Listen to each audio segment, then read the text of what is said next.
Okay, in today's problem for linear programming, I have taken one example of maximization. Okay, we have a product mix here. So there are two products available, bowl and mug, and we have some constraints given to us. The constraints are regarding the labor, the hours per unit, okay, and the clay, the material which is available per unit. We have been given the profit per unit for each of the products. So $40 per unit is the profit for bowl, and $50 per unit is for mug.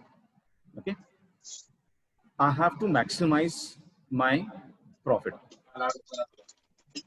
Okay, now to begin with, now in this example, we have been directly given the table. Okay, it can happen that you are given a problem and you have to form a table like this. So if you have a problem given to you in words, in paragraph, you have to go through the paragraph and form a table like this so that it becomes easy for us to write the LP model. Okay. As you can see, we have two products. So we will be having two decision variables here. So either I can take XY or I can take X1, X2 as my two decision variables. Okay. So in the next slide, I'll show you the variables which I have taken here. And using X1 and X2, I'll be writing the constraints for the hours per unit and for the clay available per unit. Fine. And using the profits for each of the product, I can write my objective function. So let us go to the next slide here. Okay, you can see the resource availability given to us. 40 hours of labor per day is the first one. We have 120 pounds of clay, which is available per day again. We are considering two decision variables here. X1 is for the number of bowls to produce per day, and X2 is your number of mugs to produce per day. Okay. Now, using the profit values which is given to us, we can write the objective function. And because it is a maximization problem, you can see I have written maximize Z. Z is nothing but your profit per day equal to, now I have used the dollar sign here. If you want, you can skip the dollar sign and just directly write 40x1 plus 50x2. Okay, even that is okay with me. Clear? Then comes your resource constraints.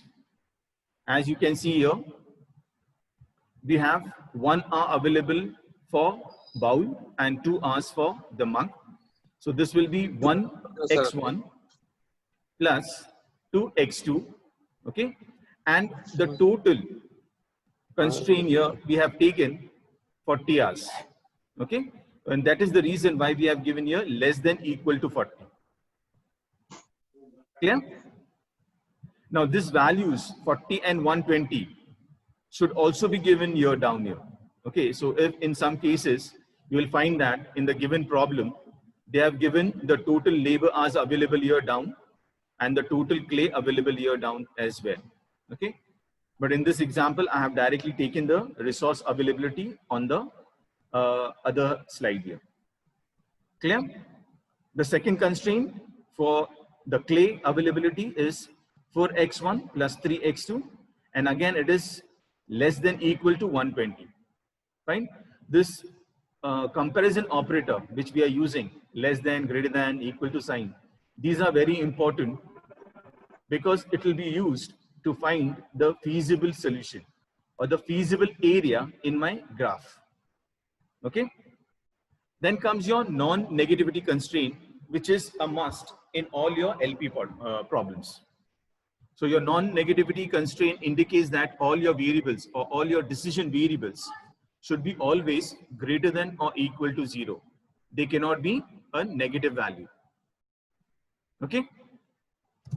Now coming to the complete solution for this particular problem, you can write it like this.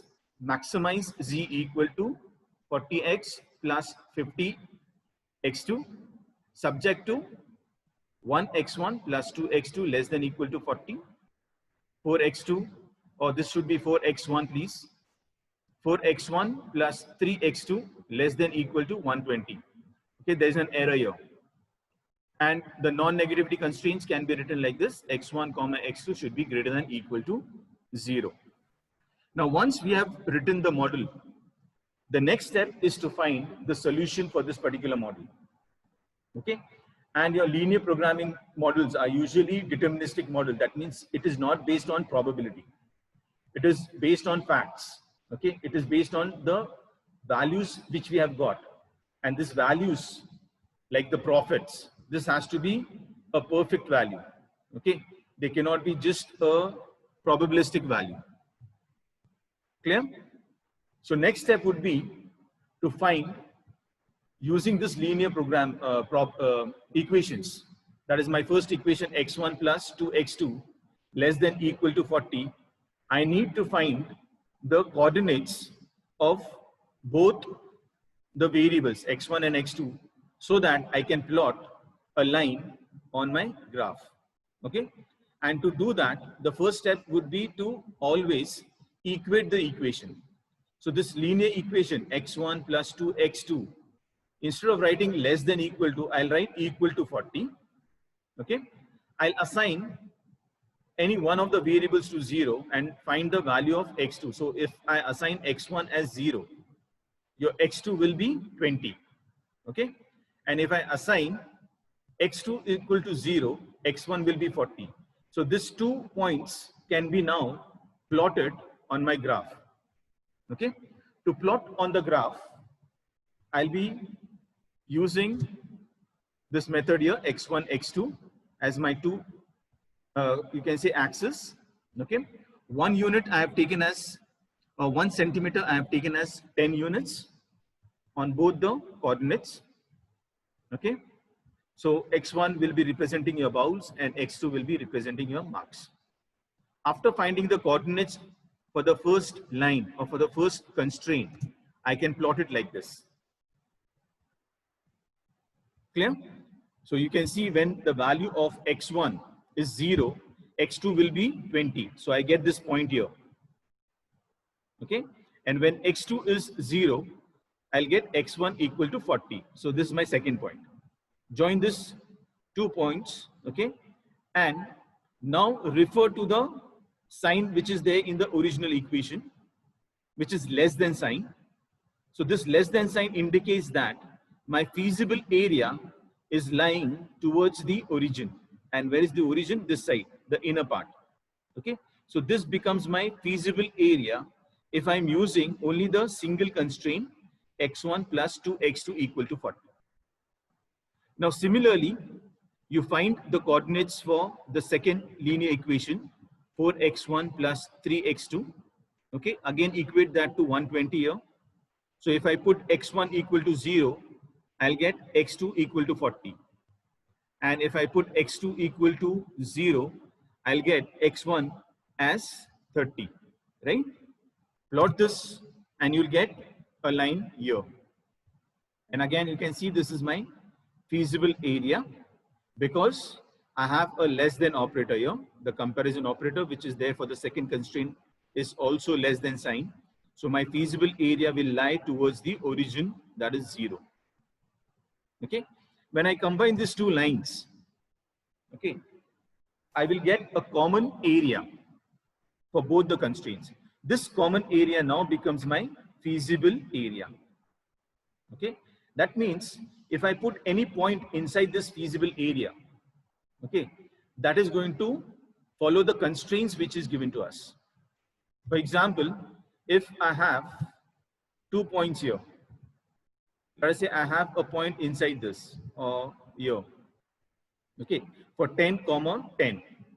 Okay, if I put this in this maximization problem, x1 as 10 and x2 as 10, it is going to give me some value for z, and it is also going to follow the two constraints. But remember, we are supposed to find the maximum value of z. Okay, And to find the maximum value of z, there are two methods that can be used. One is the isoline or isoprofit line method, and the other one is your corner point method. Okay, we will be using the corner point method.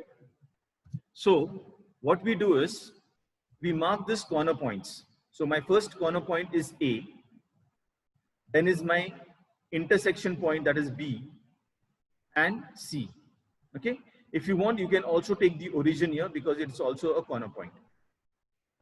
Secondly, to find this coordinates of B, either you can refer to the graph which you have drawn, or you can use the two equations of the two constraints here, okay, and try to find out the value of x1 and x2 of the intersected point.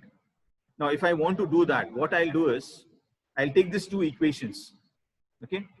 Now this 1x plus 2x equal to 40. 4x1 plus 3x2 equal to 120. Okay. Now I'll subtract these two equations, but because I want to cancel one of the variable, what I can do is I can multiply the first equation by 4. Okay. If I do that, what I'll get is I'll get 4x1 plus 8x2 equal to 160. Okay. And then when I perform the subtraction, what will happen? x1, 4x1 and 4x1 will be cancelled. I'll get 0 here. Right? This 8 minus 3, which will give me 5x2. And 160 minus 120 will give me 40. Okay. So x2 will be equal to 8. So here you can see x2 is 8 here. And similarly, you can represent this value of x2 in one of the equations and find out the value of x1. Okay. So in this example, I'm getting x1 equal to 24 and x2 is equal to 8. Now using all these points, that is point A, B and C and even origin, find out the value of z. Okay. So here you can see I have written the value of z 1000. For x1 equal to 0 and x2 equal to 20, I get z equal to 1000. Whereas for x1 equal to 24 bowls and 8 mugs, I'm getting 1360. And for the next point, that is point C, where we have x1 equal to 30, x2 equal to 0, my profit is coming to 1200. Okay, 1200. I have not considered the origin here. Okay. Now, if you observe this value of z, immediately you can say that my maximum profit will be when I produce 24 bowls and 8 mugs. Okay, because that is going to give me 1360 as my profit. Clear? So any point, you can take any value on this line, okay, will be the value to be considered to find out the value of z. But we use the corner points. Always make use of the corner points to find the value of z. Okay, so this will give me the final solution. Now coming to the next problem. Okay, any doubts in the previous problem here? If you have any question, you can ask me now, or else I'll ask you to find the solution for the next problem.